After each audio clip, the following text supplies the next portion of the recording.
Featured on Today, Fox, CNN, and other major media outlets, Ruby Roth is a figurative artist and award-winning author-illustrator from a series of leading children's books. For the past several years, amidst a radical transition from a decade of familial life as a best-selling children's book author to self-determined independence as a female artist, Roth has explored the deep end of the feminine spectrum and its archetypes through her depictions of the female form.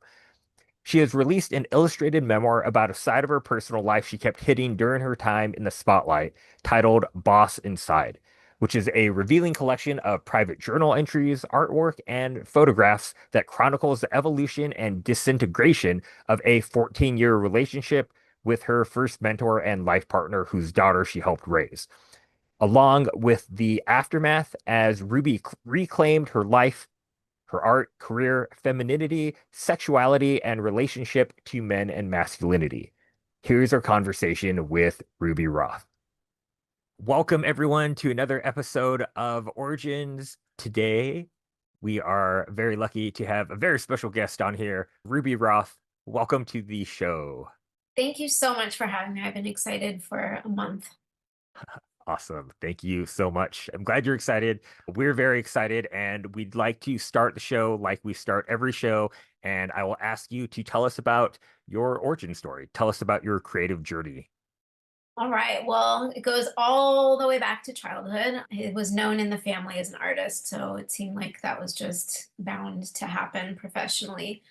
I was actually diagnosed with scoliosis, a curvature of the spine, at 3 years old, and saw my bones and my crooked spine on an x-ray at that time. And that kind of set off a lifelong obsession with the bodies that we live in. And so I was always drawing bodies, and I ended up wearing a back brace for 13 years, starting when I was 6. And so I developed this very internal life, and art became an outlet to deal with the pain and also as a way for me to live vicariously through other bodies that were free. And I was into like Tank Girl and Heavy Metal Magazine and like all these strong images of very powerful women. And so that was developing in my interests young. And I got into children's books outside of college because I was teaching art at an after school program and did that focus for about a decade plus, and have recently just brought my personal artwork, which is back to feminine figures, back to the forefront. So that's super nutshell. We can go backwards if you want. Oh yeah. Okay, I gotta go quick backward. Tank Girl. Yeah, as soon as I saw that film, it was a favorite. Okay, so my surprise on Tank Girl is, it's very, how do you say, unmainstream and I don't like to use the word underground because it wasn't underground, but it's not a lot of mainstream, but and it's a fabulous, fabulous book. What about Tank Girl really got you? I think that she was a badass, but also she had a cause, right? There was like the through line of that book is water rights and fighting the powers that be. And I also grew up kind of punk rock and got into punk rock and hip hop. And so I was always kind of attuned to kind of counter cultural. And so the fact that she was fighting for righteous causes, I think was the thing that got me. And just that, I mean, it was so creative, the clothing, the illustrations, just, I mean, the boyfriend that was, yeah, like half animal, half human. I just loved it. I loved all of it. And we're a little off the origin, but yeah, Ruby, a little bit I know about you in Tank Girl. It's like the perfect fit, even stylized wise. Did it influence your art? A better way to ask the question, did it influence the way you drew? Is it like one of the first early influences on your style as well? It's a good question. I think I was well, I didn't discover that. I didn't discover it till maybe like early adolescence. So I was already drawing previous to that. And if there was an influence on my style, it maybe came from all kinds of things. But I think primarily the biggest influence on the development of how I distort the figure was from wearing that back brace. And that back brace was actually physically formative. It was really intense contraption, and it pushed and pulled and squeezed in different ways, and the insides they build up with padding to push me further and further. And so I developed like very flat side of my rib cage on one side and an indent on my hips on the other, and welts on my body that like turned into permanent scars. So I was looking at bodies and drawing from live figures as a way to find acceptance of my own body and my own asymmetry, and to see the beauty in all bodies helped me accept my own and the cards that I was dealt. So because I was asymmetrical, I kind of exaggerated that in my drawing style. And so you'll also see it in my drawings, kind of hard geometric shapes mixed with soft curves, rounder shapes. And that comes, I think, directly from the experience in my body of wearing that brace. That's super fascinating. And thank you for sharing your story, because I've had other people in my life that have also dealt with scoliosis and had varying things, whether it's back surgery or they've dealing with the impacts of not having it treated earlier on. And so, like, I think this idea of you taking this very personal pain and challenge and transforming it into sort of a new vision and a new way of sharing kind of this inner world with your inner world with the outer world is super cool. And I'd love to hear you talk a little bit more about your period as a doing children's books. So was when you were doing that, were you still doing kind of your personal art on the side, or was it just so focused on the children's book stuff that like that was taking a hold? Could you tell me a little bit more maybe about how you balance those two? Yeah, coming out of college, I wanted to be an artist. I wanted to do art beyond self-expression. So I think I was interested in illustration and mixing that with the cause, or mixing that with another purpose other than just art for art's sake.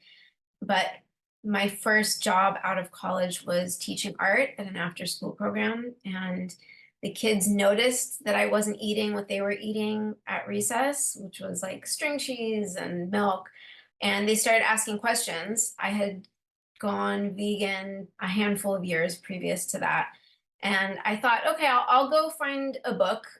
Surely there is one, and we can bring it in, and we'll make an art project out of explaining this lifestyle.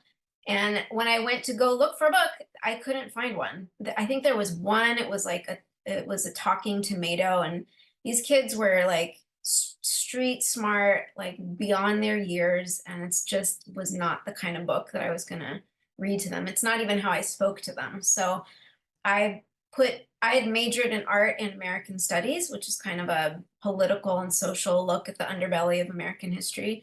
I was always interested in more than just art, but I put those two interests together and ended up writing a series of books. They were the first books of their kind in children's literature, nonfiction, about the veganism and the motives behind the movement. It kind of happened by accident. It was a fight at the beginning, because this was early in the market where veganism wasn't a household term like it is now. And so it was a real push to find a publisher who would say yes. And finally we did. So that ended up being a huge part of my life. I was also in a family structure at the time. I was in a very long-term relationship with someone who was my mentor, and I was helping raise his daughter as my own. So it made sense with my life. It was the height of blogging. I was blogging about veganism and speaking about it, around the country at different veg fests and everything. So there are 4 books in the series, and then one additional book that's about emotional well-being for all kids. But it just kind of happened, and I was always doing my figurative art on the side. But the children's books took center stage as far as marketing and branding, and I really built a worldwide big audience around these books and did a lot of media because the books were considered controversial at the time.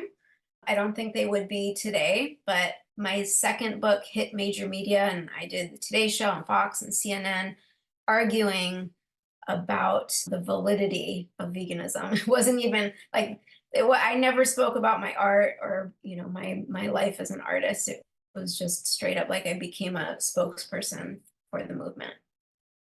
Oh, this is super cool. And the thing that I love is because we keep hearing this thread from everybody, like following their passions, or there's not the book out there. Like, oh my God, it's not out there. Okay, I'll just do it. And then this massive tidal wave comes and just carries you through this. And the thing I love to break down to people is, okay, so you start this, oh, I'll just do this book.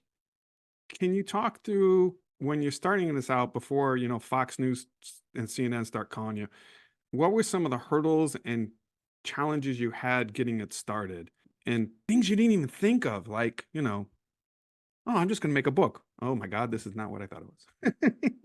One of the first biggest, there are so many. One of the first biggest lessons was that I had written the book and done sketches of the illustrations before I started pitching to publishers. So I had a stack of papers of rejections. It was a no, no, no, no, no. And then it was a no, we're interested, but then no. And then we pushed and pushed and pushed and convinced them. Once it was in their hands, one of the biggest professional lessons to me is that you are now, as an author, you're working with the team. It's not your book now. There's people investing in your book and they own part of it. They own the actual concept of the book as a book, and there's marketing to think about and writing to think about. So there was a clash early on with me and the editors, and I had written 1,500, it was a 1,500 word book at the time, and they were like, we need to cut it down to 500 words. And I was like, no, you guys don't get me. Like, this is going to be a different kind of book. It's different. And they were like, no, you're not going to have a book. It's going to be cut down. There's rules. There's some rules to book writing. And so you need to abide by some of these rules. And so that was huge. I almost, I was enraged. I thought that I'd, locked myself into something I couldn't get out of, that they were wrong. And they weren't wrong. It was too long. It was too much for a picture book. And I had to adjust. By the second book, I had learned my lesson. And as I was writing the manuscript, I was thinking about being on a team and that there would be feedback. And that from then on, I would pick and choose my battles, know what I was going to stick to and the hills that I was going to die on, and know what I could give them. And I also learned the strategy of going into a meeting, taking all of the notes, saying, I hear you, give me a few days to think about your notes and get back to you. Say yes to everything at first, and then come back having thought out what the negotiation is. I'll give you these changes. These are changes I don't want to make, and here's why. And usually a team is much more open to your feedback if you have really good reasons and you've also accepted some of the changes that they've offered. I think that's super great advice, for one. Can you maybe share a little bit more of how did you kind of get through that feeling of like being trapped, or that you were, like you're stuck and, angry and like they're changing my book, like this isn't my vision? Because I think that happens a lot of times, right? Is we as creatives will come up with a product or a book or a film or whatever, and then, oh, cool, we have a deal. Now it's not just me, to your point, it's a team. And then, oh, now all of these changes want to happen. Maybe share, how did you resolve that? Because I've seen a lot of artists just burn bridges as opposed to figure out maybe a more collaborative way forward. And so could you walk us through that?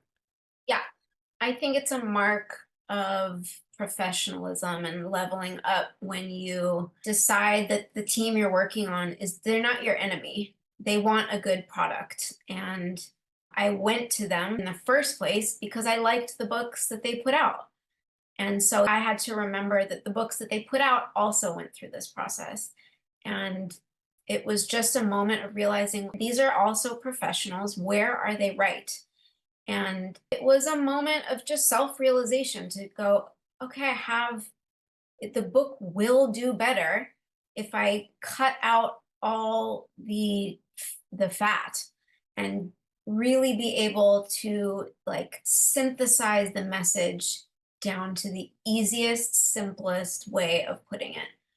And luckily for me, they didn't have a lot of feedback on the artwork. There was a second time around, I had designed a cover that was really just about the title, Vegan is Love. It was like a big heart instead of the O. And they wanted a more powerful illustration. And I was also on a deadline by then. I was like, oh my God, I have to create, a whole new book file. And like, I really didn't want to do it. And again, I realized, this is an opportunity for me to grow as an artist, that some of these notes are pushing me to be better. And they were right. And I ended up taking an image that I had already done for the interior of the book and kind of isolating some of the characters and creating a new background. And so reusing something that I loved already from the interior. So it's really about trusting the journey, that you're becoming better and better, and you're becoming more professional, and you're learning to play the game of business too, which is partly negotiation and partly standing firm in what you believe in most. If you really can't do it, if it's really a no-go, then don't do it. But if it's really about ego or time or, some other excuse that you can talk yourself out of, you can always try too. You can try to, don't throw away what you've done, accept the note, try something different, and then you'll have more power to say, I tried it this way, but I don't like it, or I tried it this way, and you're right, that's better. So well done. As someone who's 90% of his career has always been in corporate, I totally get what you say. And I've used this term a bunch. I didn't come up with it. My friend Kevin Brown, shout out Kevin Brown, came up with it. He calls it creative tension. If you get good creative tension with someone, you're actually going to get something better than what you started with. And it's not easy. I still get it. Like my heart tightens up. I get a little heat in my cheeks. Like it's not nothing. And maybe it's not ever going to be nothing. It's like a sense of a fight coming. But it's true. If you can just kind of settle, and the more professional you get is like you put up your catcher's mitt and you go, I got this. I know what this is. I see what's coming here. I know what has to be done now. It's a great way to say it. Like mine is, I pull out an old fashioned. Okay, fine. There's some way to, but it's completely different from when you're doing the self-expression stuff. So corporate is like you're talking about this creative tension and building something with a team better, where your personal art is much more personal. Yeah. Well, in that, as far as personal art and fine art, I'd say you may have less. This is where I was going. Yes. But Yeah, there's still a little bit, right? So I yeah, wondered if you can compare the two. Yeah. Well, with galleries, I haven't run into it yet, as much. I feel like maybe maybe it starts to happen if you kind of establish a certain aesthetic style, something that distinguishes your art. Everybody knows it's you. Maybe even a color palette that's associated with you. And then if that becomes successful, the gallery or your manager or like whoever you're working with kind of wants you to stick to that style for the next 80,000 years. God forbid you change, a color. But I could see it happening in that way. But it's almost like until you get to a certain level of success, you're on your own with, you can change up as much as you want. But even your own audience will do that to you too. Like if, we've all seen it. We see it happen all the time with musical artists, right? Like when the Beastie Boys kind of switched from like hip hop to electronica, people are like, no, I'm not messing with you anymore. Or that's not the Beastie Boys I knew. But there has to be wiggle room for evolution. I think with creativity is always evolving. But It can become an issue. You know, you might switch up your subject matter and your audience might dip because you changed and they want to see you do, you know, there's several artists who do like the same. I mean, like there's the teddy bear one, it's just a teddy bear. Every teddy bear, you know, like every single one is teddy. There's nothing else. So how could that guy do anything else? They would probably, you know, the audience would probably leave. So there's definitely traps and pitfalls along the way, no matter, you know, what route you take. And, you know, for some reason, it people's minds get used to, you know, associating you with a certain thing. That was a huge crossroads for me that I'm still kind of dealing with the fallout of, is switching from children's to adult art, and not only adult art, but kind of erotic, edgy, nude, figurative work where there's kind of a sexual nature to it. I'm definitely experiencing the giant split. I am super fascinated. You've actually seen this happen, right? Of, oh, so you were doing children's book, you garner a certain type of audience, and then now suddenly we're like, oh, we're doing nude women. There's an erotic aspect to it, and then people are like, my kid's eyes, right? Like there's this backlash. So can you tell me more about how are you navigating that change? What did it look like as you were saying, oh, maybe I'm not doing children's book anymore and I'm really focusing on this as kind of my full-time career. How did you navigate that with your audience? It was a rocky road, and I joke that like my audience was used to seeing baby chickens, like baby chicks, and now they're seeing big chicks. So we're dealing with it. In 2016, I left that relationship that I had been in. We had lived together for 10 years. So all I had known this person since I was 20 and had kind of devoted 14 years of my life to some kind of relationship with him. So when I left, I was no longer a stepmom officially. I was no longer making lunches every day and, you know, being in kind of a mommy role. And I was very scared. I also had to come up with a new way to support myself. And that's when I started bringing my personal art to the foreground. And I was very scared that if I started talking about what I was now experiencing, which was I was single, I was experiencing my body in a new way, I was experiencing sexuality in a new way. I had not been single basically since I was 20. I was experiencing men and masculinity a new way. I thought if I say anything, this is going to ruin everything that I've established. And I had established such a strong branding product. I had such a clear message. I had a clear audience. I had a clear inspiration story of having worked with kids and also raising a vegan child. I was really faced a crossroads of like, how am I going to do this? And in hindsight, I made a big mistake. I should have started a new accounts in social media for my adult work and just dealt with starting over again and taking the time with my current audience to kind of educate them about what I was now offering on a different channel under my umbrella, and getting to see if some people would migrate over.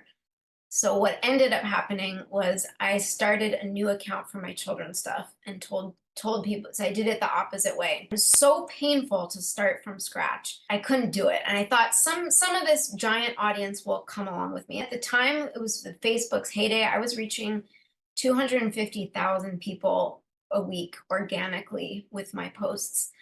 And so I just thought, I don't want to lose that audience. I'm going to start feeding them my new artwork and see who comes along. And algorithmically, it was a disaster. I mean, talk about changing. It's not only humans, but like the bots and the algorithms are reading what your topics are. And they're also reading what your followers' interests are. And so I think right away, yeah, it was a huge clash. And right away, my numbers started dropping. And at the same time, Facebook, everything Meta started to become pay to play. And so even if I wanted to boost a post and give money to Meta, that my posts were then being rejected because there was nudity. Not only if it didn't even have to be nudity in, I could choose a piece of art that didn't have nudity in it, but Instagram wouldn't send anyone to my website because my website contained quote unquote nudity. So it was such a huge problem. And so in the last few years, I wish I would have done it a little bit differently. And so it's kind of a lesson to anyone. There's so many multi-hyphenate creatives who do different things. I'd say if you're just starting out, you can kind of do everything under your own name. But if you foresee really separate audiences, start building those audiences separately. I didn't do it under different names. I still, I didn't have a pen name. But on my new book, and as I started putting out my figurative work, I'd added my middle name to the work that I was doing, just to separate it a little bit. And so we'll see where that goes. But that was 2016. That was a major crossroads. And I started bringing my art, my personal art, to the forefront. I'm still dealing with fallout of the algorithms and trying to shift things and gaining a new audience. I think also some parents might have been offended and started, reporting the posts that they saw.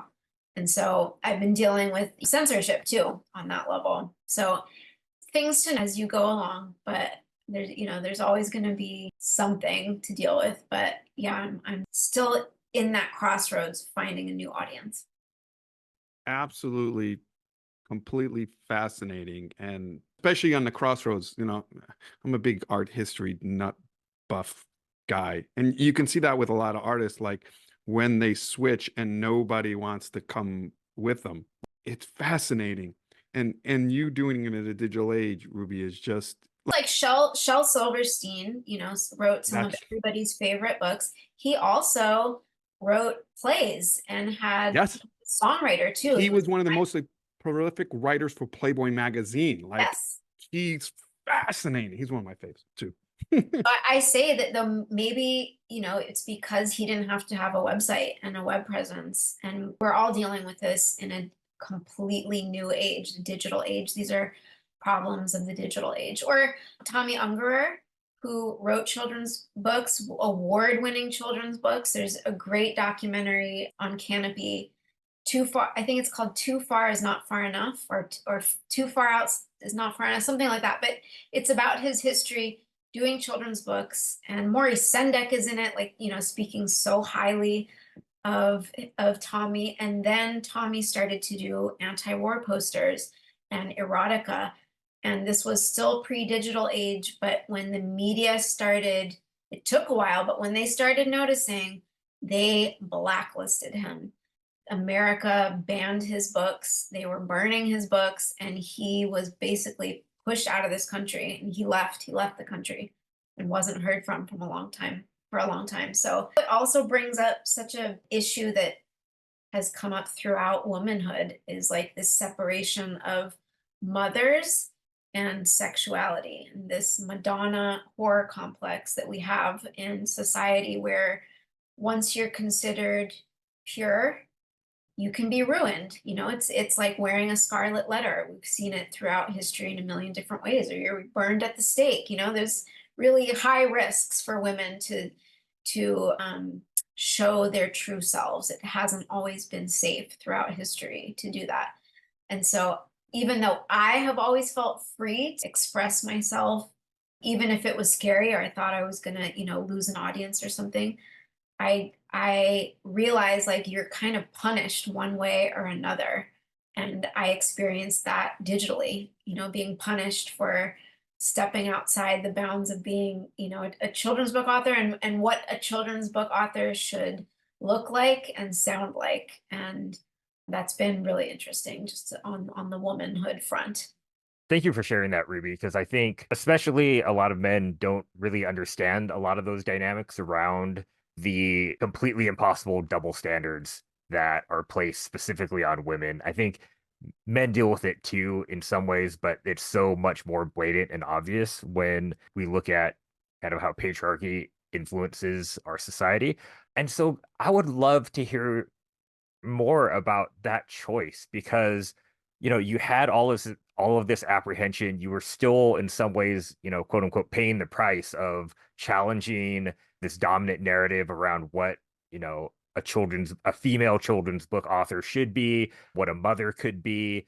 And so, and with your knowledge of all of kind of the historical ways that society tries to push someone in a box, you still made the incredibly brave choice to step outside of that. And so, could you share with people, how did you find the courage to do that? Because I think there is so much fear and historical data to tell you not to do that, yet you still chose to believe in yourself and to believe in this vision. I don't even know if it was a choice. It felt like I had to do it. Regardless of gender, I think we all need safe ways of expressing our truest selves and our most primitive emotions. And I think that's something society's maybe getting a little better at. We're all kind of learning a new vocabulary in the last handful of years that allows people to be who they really are.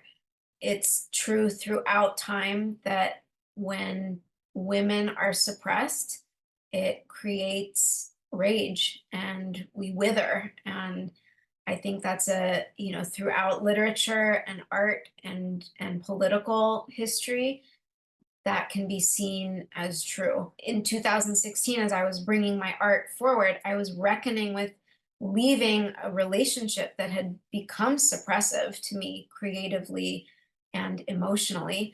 And I was making a break for it. And I had also spent so much of my childhood kind of inadvertently groomed for constriction by wearing that brace, and groomed to be obedient and to go with, whatever was happening to me, even if it was painful.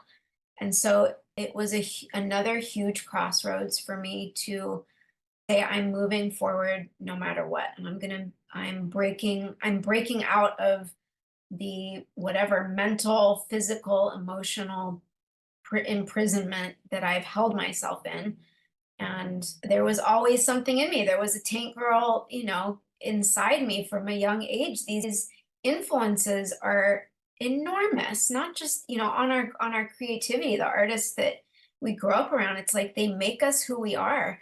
The punk rock singers taught me about politics and anti-racism and, going against the grain. And so I had that spirit in me, and I think I was just ready for a break and a break in the codes. And so, this new book, this Boston Side book, it's an illustrated memoir of those first 4 years, 2016 to 20, as I reclaimed my life for myself, my creativity, my art, my sexuality, my relationship to men and masculinity itself. So it felt like I had no choice at the time, but to, try to save myself. And then it's become more of something that I'm choosing and choosing and choosing over again to just push forward.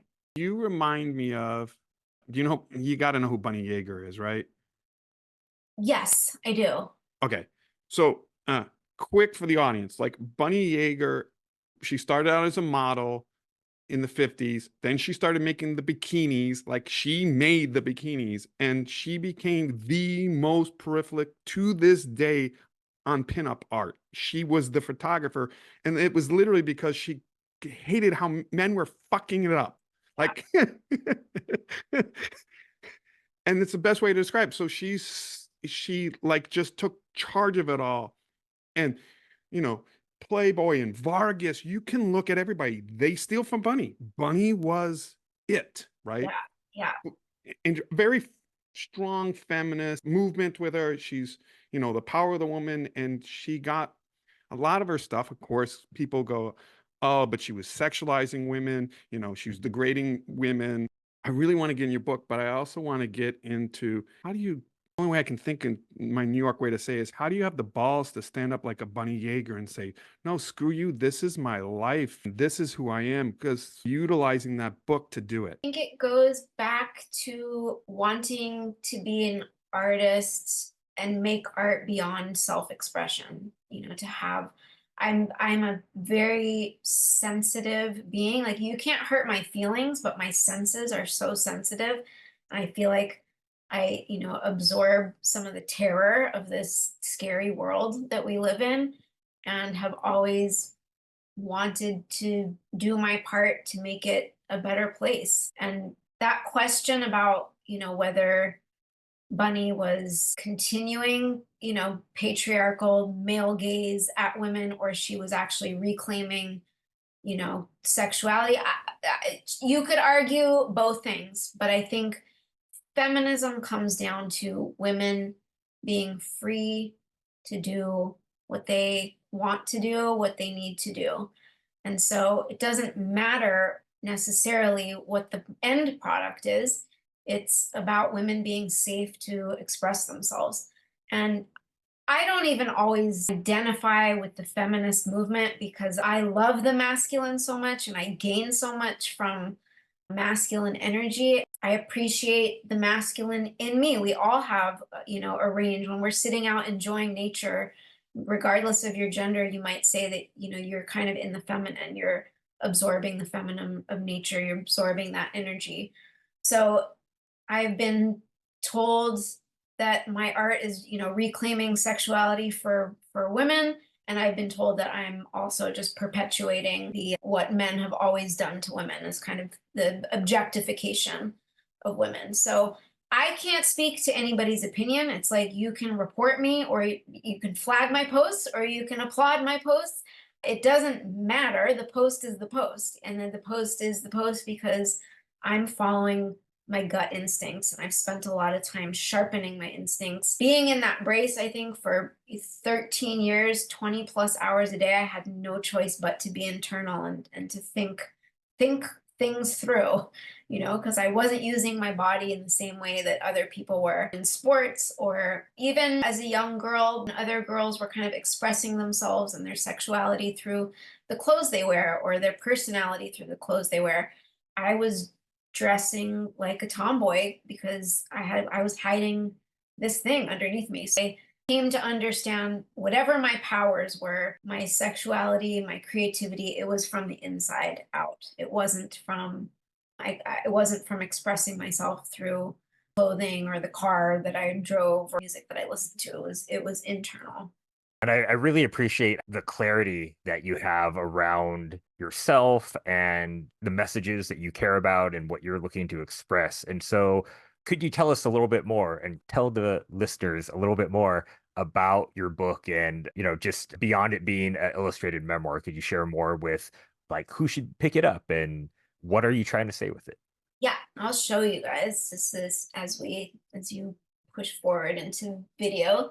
This is Boss Inside. It is a 180-page illustrated memoir, an outpouring of writing. This book is straight out of my journals and my private sketchbooks as I reclaimed my life after a 14-year identity-defining relationship. And I didn't know at the time, as I was writing in my journal and documenting my journey in this crossroads and trying to get on my own 2 feet, and all the emotions and the grief and the freedom and emotions colliding, I didn't know that I was writing a book.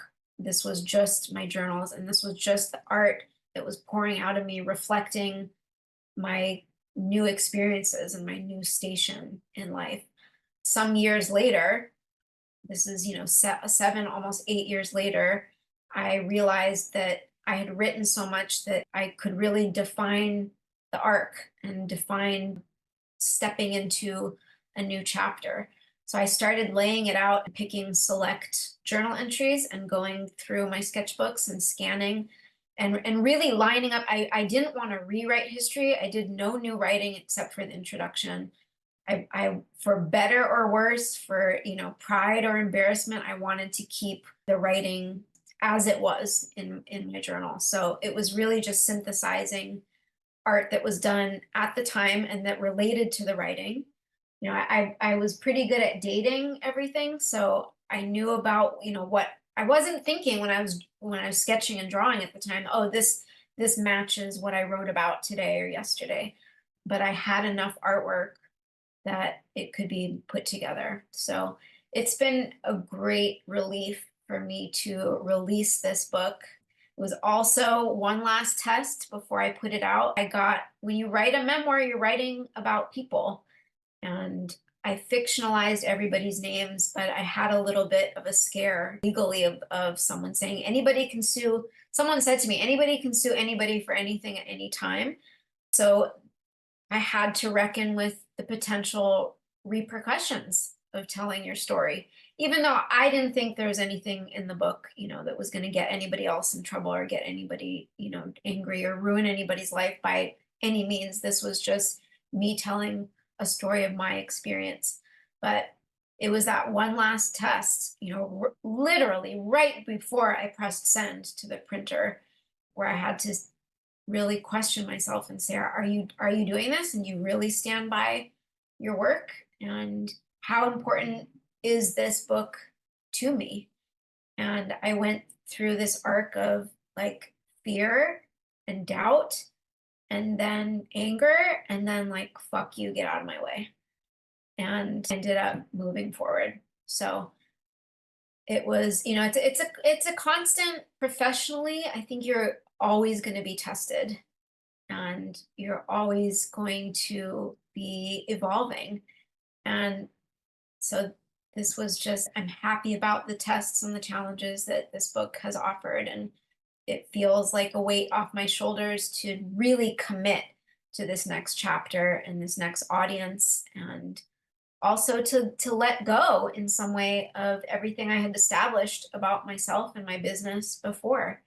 And to say all the media I did, those 250K people I was reaching every week, I don't have to try to bring those accolades and that acclaim into this next project, into this next chapter. I'll build it again. I did it once, I'll do it again. And to kind of wrap my past up in a bow, those relationships, those books, that position of working with children, and trust in evolution and whatever comes next. I have said that this book will be recognized by anybody who's ever given themselves away, and hopefully a lantern in the dark for anyone making their way back to their truest self. So I've been amazed that a lot of men have ordered the book. I feel like it's such a feminine message, for a phenomenon that mostly I feel like happens to women, where we pour ourselves into other relationships and nurturing other people and leave ourselves behind. But the feedback from both men and women has been pretty amazing. Love that. No, it honestly, Ruby, that's super inspiring. And I think it's just marvelous to see the level of trust you have in yourself and the choices you've continually made to break the mold and to reinvent yourself and to push past the fear, I think is so inspiring for anyone who listens to this.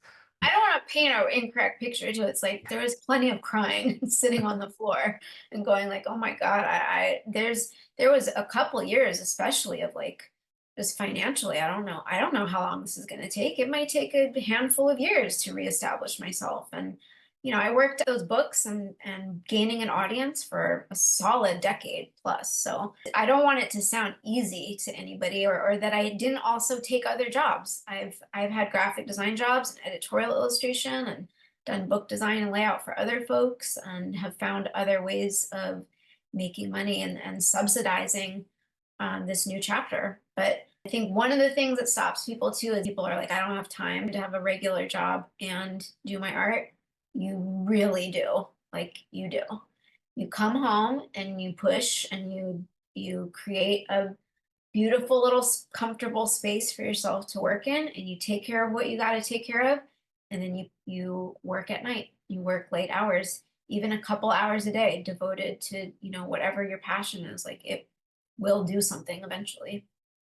I mean, I think nevertheless, even if it was hard, I think that's why it's so inspiring, Ruby, is that like I don't think anyone would ever diminish all of the struggles that you've gone through. And I think it's just impressive that you have kept going, because I think a lot of people, give up because it's so difficult. And so I would love to know, do you have any piece of advice for other up and coming creators? Is there anything else you would like to tell that person who's working a day job and wants to be an artist, or feels like, maybe they're a young person who is just trying to get off the ground, like what would you tell them?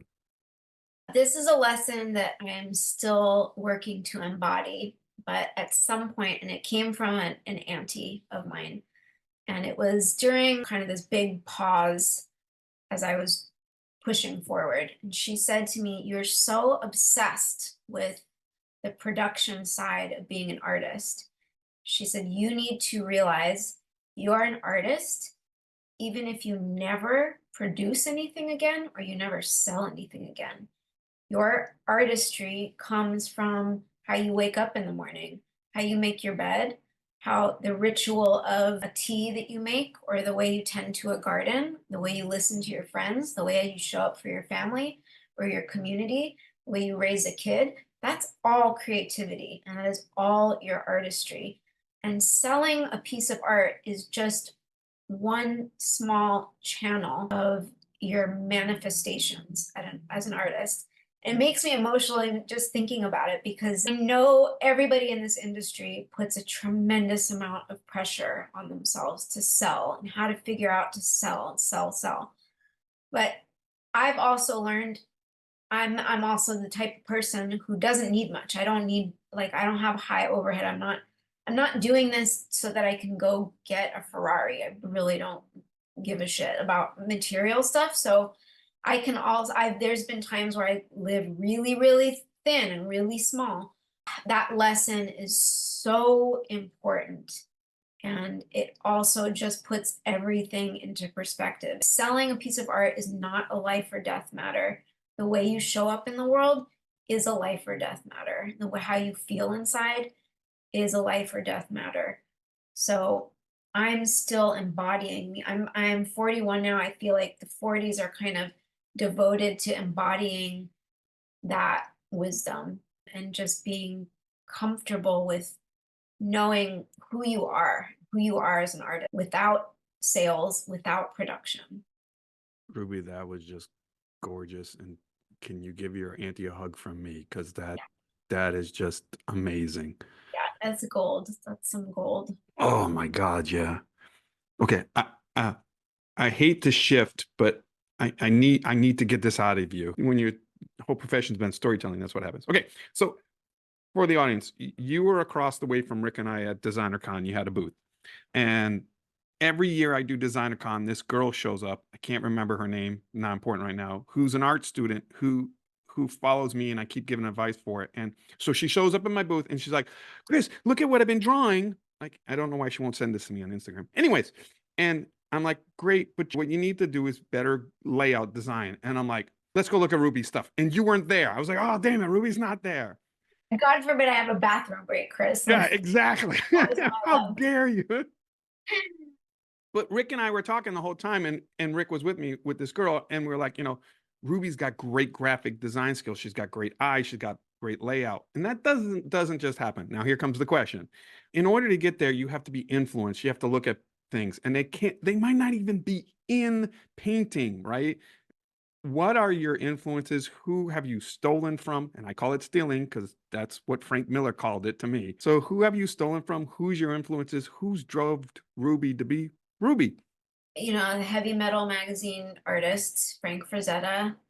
I majored in art at UC Santa Cruz along with American Studies, but their program was extremely conceptual, and so I didn't get really hard skills. So when I left college, I came down to LA and took classes everywhere. LA Figurative Art Academy and Art Center at night, and Glenville Poo, like all these, teachers that were around teaching like actual hard skills.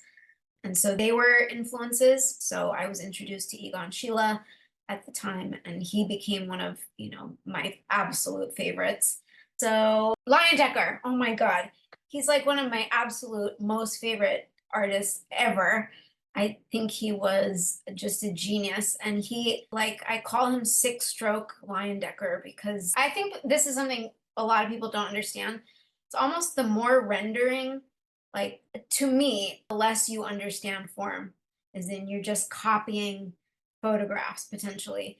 when you see someone who can create form in a matter of a few strokes and by understanding value, oh my God, it's genius. And Leyendecker was one of those people. I also think he was just so ahead of his time with like, you can look at some of his line paint strokes and it's almost graffiti-esque. Like it's so academic. And then there's these like sharp geometric shapes too, kind of like what I do in my distortion, mixing hard geometric shapes with soft kind of voluminous masses. So he was a huge one for me.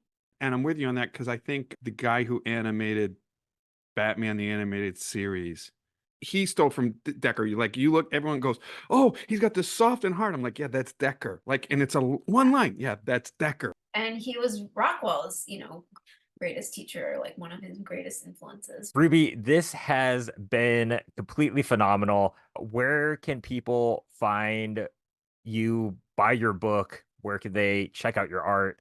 Because everyone needs to do so. Thank you. My website is rubyroth.co, and I'm Ruby_Roth, ROTH, on Instagram. Those are my primary outlets. You can get on my mailing list, keep up with me, and yeah, check in at any one of those places. Before we end, just tell everybody, agree with Rick, go buy the book. A friend recommended you before you were even across the way from me. So, and they rave about the book. So please get Ruby's book. And how we love to end the show is we always give our guests the final word. It can be anything you want to say, anything you want to talk about, but the final word is yours, Ruby. Let's just say boom. Thanks for checking out another episode of Origins, A Creative Journey, a DesignerCon podcast. Please follow and subscribe on whatever platform you're streaming us on, and check us out on Instagram at Origins, A Creative Journey. And if you have any suggestions or questions or comments, email us at deconpodcast@gmail.com. And make sure to get your tickets and hotel deals now for DesignerCon's 20th anniversary celebration in Las Vegas, Nevada, November 14th through 16th, 2025. I hope to see you there, but in the meantime, go make some art.